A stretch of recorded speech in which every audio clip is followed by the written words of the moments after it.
Hey everybody, how's it going? Welcome back to Copper Jacket TV. So today we're going to be talking about one of the dumbest state laws, if not the dumbest state law, that I have ever heard of in my life as it pertains to the Second Amendment and self-defense. Today we're going to be talking about an outright ban on hollow points, or as this state calls them, dum-dums. So it's in the law. Let's get to it. This video is proud to be sponsored by American Hartford Gold. Listen, if there is one thing that those of us in the firearms community understand, it's that you cannot rely on the government for your protection. Not with your life, and especially not with your wealth. Look, throughout our lifetime, the dominance of the US dollar was unquestioned, but that may be changing. As we face unprecedented inflation, the world's biggest economies are ditching the dollar for the yen. Banks are failing left and right, and the government is discussing a total control of all of your money with the new digital dollar. Don't let your life savings become a casualty of failing corporations or currency wars. Now is the time to call the only precious metal dealer that I trust, American Hartford Gold. They'll show you how to protect your savings and retirement accounts by diversifying your wealth portfolio with physical gold and silver. With the finest products, amazing customer service, and a buyback commitment, American Hartford Gold has a 5-star rating from thousands of reviews and an A+ from the Better Business Bureau. American Hartford Gold supports content like this that is committed to bringing you the truth.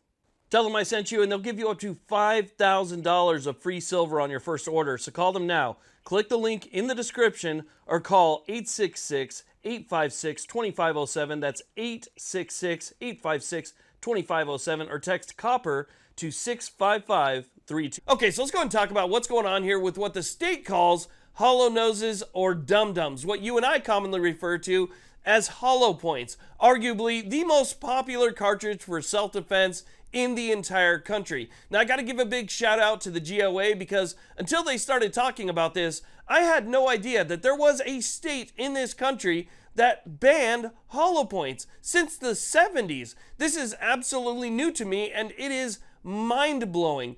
Hollow points are arguably safer in terms of penetration. There's a lot of benefits that you would get, but if you're somebody in this state, you cannot carry with them. There are certain circumstances where they're allowed inside the home, while you're out maybe hunting, fishing, doing things like that, or maybe while you're at the range.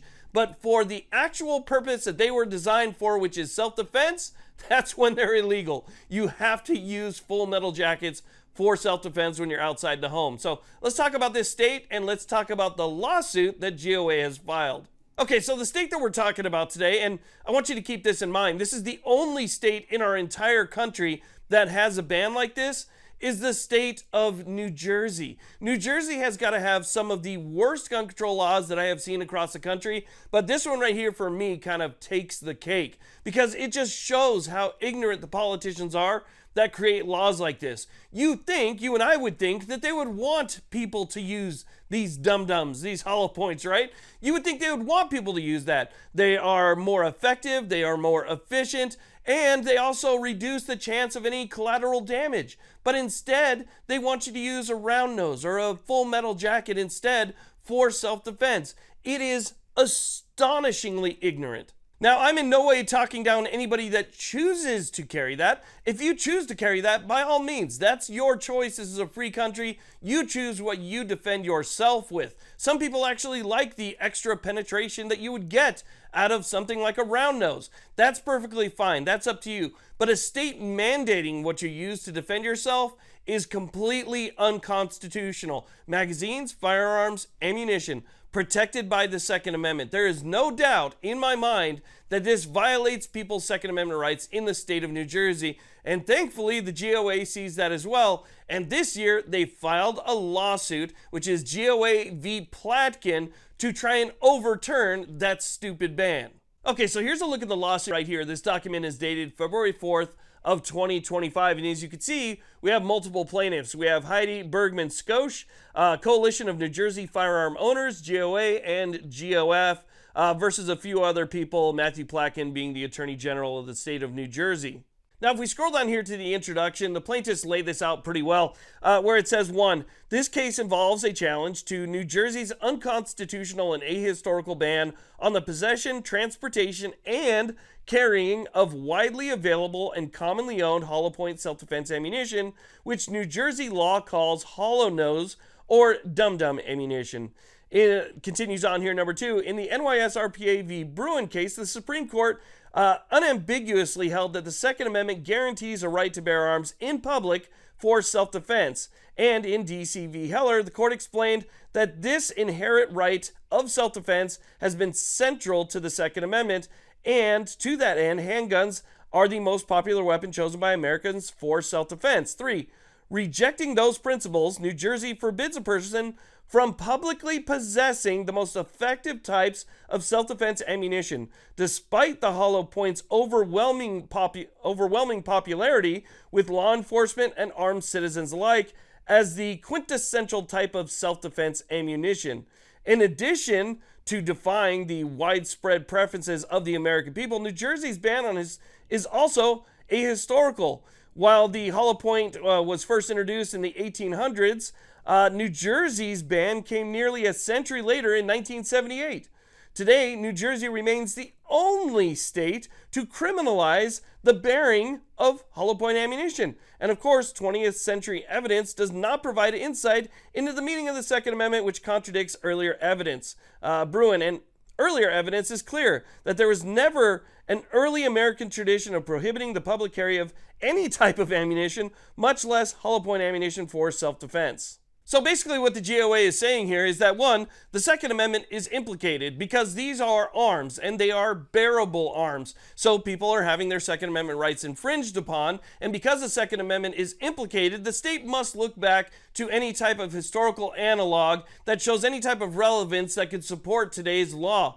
And there is no historical analog that could uphold a law such as this. And so they're pointing that out, that look, people's Second Amendment rights are being infringed on. This directly implicates the Second Amendment's text, and so the state needs to produce some type of evidence showing a historical tradition, and there's no way that they can do that. Now, one thing I want to note here are the carve-outs. There are specific carve-outs in this law, like you'll find in other states like California and New York. Whenever they come up with laws like these, it affects the people, and usually only the people. When it comes to law enforcement or federal agents or anybody that works for the government or their agencies, well, the law doesn't apply to them. So they don't have to worry about this ban. So they're allowed to go around and carry whatever they want. But when it comes to the people are the only ones that have to suffer this infringement. So again, there is a carve out for law enforcement. Law enforcement hasn't had to follow this law for the past, going on 50 years now. I gotta be honest, I'm still kind of shocked that there's a state in this country that has a law like this.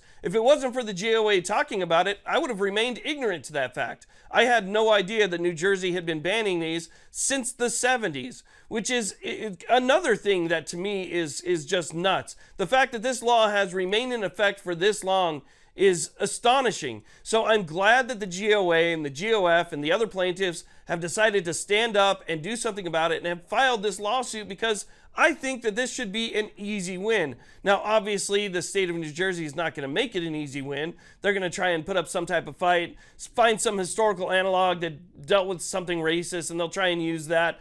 And obviously, you have the courts that you have to fight against as well. But the fact of the matter is that this is a clear-cut infringement. The Second Amendment is clearly implicated in this, and this law needs to be overturned. So again, they're seeking injunctive relief. They're seeking to have the law overturned, and I hope that that happens. So I wanted to let you all know about that, and I wanted to throw my support behind the people of New Jersey who are looking for this law to be overturned, a clearly unconstitutional law that shouldn't exist, especially going on 50 years. This is absolutely ridiculous. So if you haven't done so already, leave a comment. Let me know what you guys think about today's topic. A thumbs up is always appreciated. And if you're watching this video and you haven't yet subscribed, consider hitting that subscribe button. Helps us out here quite a bit. And I want to say thank you to everybody that's subscribed up until this point. You guys have a good one.